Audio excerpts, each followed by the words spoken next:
right, Shalom, man. I was just in the spirit recording, had the Bluetooth speaker on, and the quality always comes out shitty on it. So let's try to start over, man. Lord willing, Lord willing, Lord willing. The Lord feed me the spirit to get back into what I was going into, to feed whoever is listening to this video that's of the hopeful elect.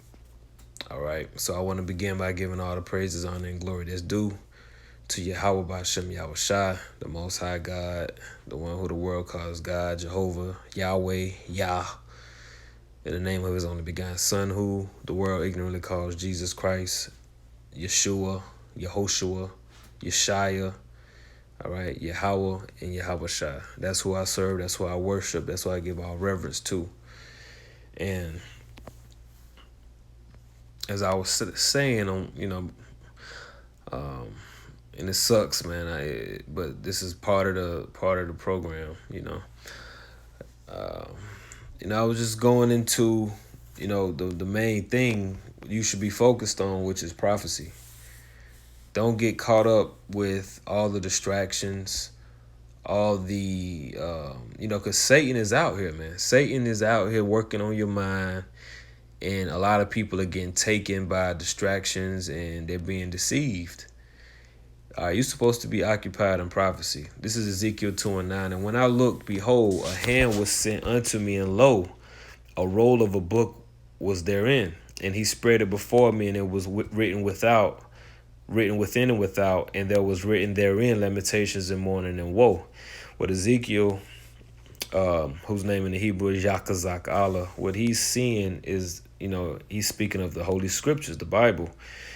All right. Back then it was a scroll, but now it would be the Bible. And what was written within these scriptures is lamentation, mourning, and woe. All right. That's why the true prophecies, the true speakers of these scriptures, for the most part, don't have a lot of positive things, as the world would say. We don't have a lot of positive things to say, because that's not what this book is about. This book is prophesying the destruction of this current world. All right. In the NLT version, it says, "Then I looked and saw a hand reaching out to me. It held a scroll, which he unrolled, and I saw that both sides were covered with funeral songs. Funeral songs. Words of sorrow and pronouncements of doom." Why? Because it is the will of the God of the Bible, the only living power. His will is to destroy this beast system, and a lot of people are going to perish at the fall of this beast system. A lot of souls are going to die. That's why this book is written full of funeral songs, words of sorrow, and pronouncements of doom, right? Because according to the scriptures, there's going to be a day of doom. 2nd Ezra chapter 7, verse 42. He answered me and said, "This present life is not the end where much glory do abide." Right, this world that we living in, we have no glory here. Okay, our glory is soon to come. Therefore have they prayed for the weak, but the day of, and we are the weak, all right, we're the poor, we're the needy. And that's why we send up prayers for the elect. For the day of doom shall be the end of this time. The day of doom, right? We just read that Ezekiel saw within these scriptures, it prophesied of doom. The day of doom shall be the end of this time. So we're waiting on this destruction to come, because we're waiting for the end of this rule, and the beginning of the immortality for it to come, wherein corruption is past, intemperance is at an end, infidelity is cut off, righteousness is grown, and truth is sprung up. So we're waiting on this, where there's no more death. We're waiting for the end of death. We're waiting for the end of idol worship, lies, deception, falsehood, wickedness. And you, as a servant of Yahweh B'Shem Yahushai, male or female, because we got a few women believers out there, but you men, you are supposed to be occupied in prophecies, man. Don't get caught up with all this shit in the world, man. Stay focused on the main thing, because you got a lot of these Israelites that are not occupied in prophecy.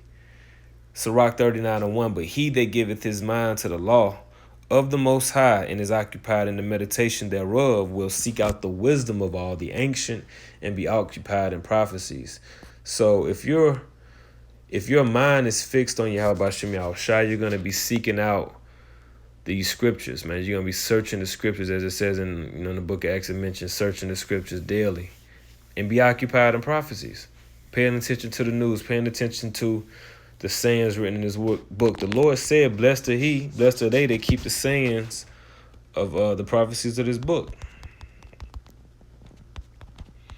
Let's get that.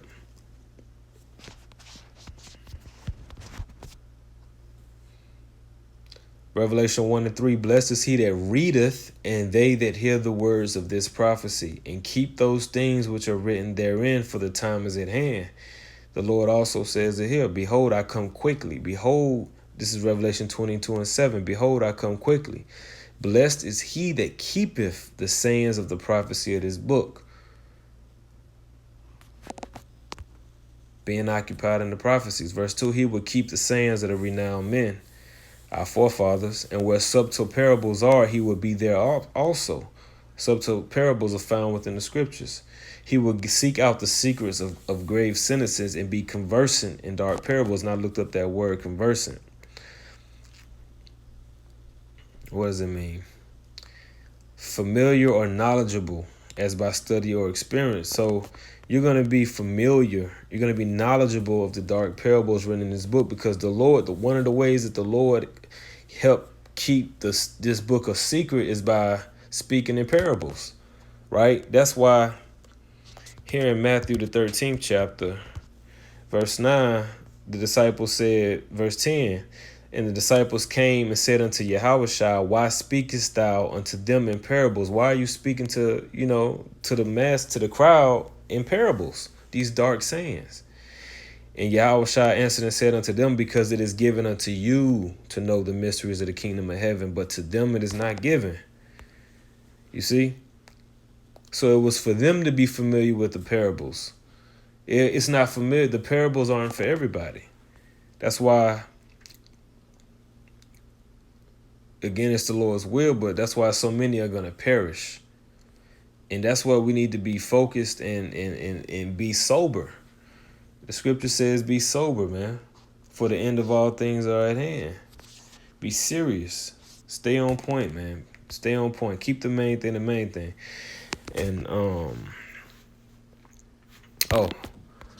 the main thing I want to go, because I was watching the brother Yashawamba, which that inspired me to do this lesson, because he was going into the story of the three holy children, Shadrach, Meshach, and Abednego, which is all in the spirit, because I was going into that in a video. I did a video going into that story, that account of 2 nights ago. And so he was going into it, and like he made a good point, man. We're about to be faced with, just like our forefathers, with that furnace, because Shadrach, Meshach, and Abednego had to go into the furnace, and they went in praising the Lord, man. And that same thing is about to happen now. We're about to be face to face with the beast, and we're going to have to maintain our integrity, because we're about to be tested. We're about to be tried, Revelation 3:10. And we need to show that we're about this, man, because the beast is speaking, and prophecy is about to be fulfilled. So again, like we just read, Sirach 39:1, be occupied in prophecy. Now, what does the prophecy say? Revelation 13, what started 12. What started 11? And I beheld another beast come. And your pastors don't go into this. They don't go into the beast. They don't. When the last time you heard a pastor go into the beast, go into the red horse, the dragon, the 10 horns? Never, man. Revelation 13:11. And I beheld another beast coming up out of the earth, and he had 2 horns like a lamb, and he spake as a dragon.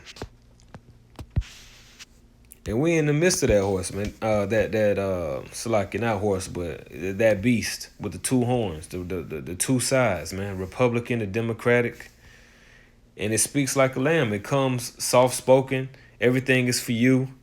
The American people. We wanna, just a whole bunch of fluff, man. And he spake as a dragon. And he exerciseth all the power of the first beast before him, and causeth the earth and them which dwell therein to worship the first beast whose deadly wound was healed. Because this is that first beast that healed itself. This is the Roman Empire all over again. This is basically an upgraded Roman Empire 2.0. Okay, the political system, the entertainment system, the legislation, the policies. All of these things is nothing new. It's just like Rome. It's the same beast. And how does the beast speak? It speaks through its policies. When you go somewhere and you step into a business and you see all these signs, all these stickers on the ground, 6 feet, social distance, wear a mask, this is the beast speaking. Why? Because those companies have been, the state, which is the corporations that pretty much run them, basically tell them they have to do this to maintain compliance or risk being, shut down. Because in Esau's law, you have 2 types of persons. Now we finna go in. Let's get into this the witchcraft of this devil, and this is all part of the beast. You have 2 persons according to Esau Edom in his law. You got a natural person and you got the artificial person. All right, so you got a natural person, which according to Esau Edom is a living, breathing human being. It's you, it's me. Okay. A walking, talking human being. But you have an artificial person, which is a corporation, a corporate entity.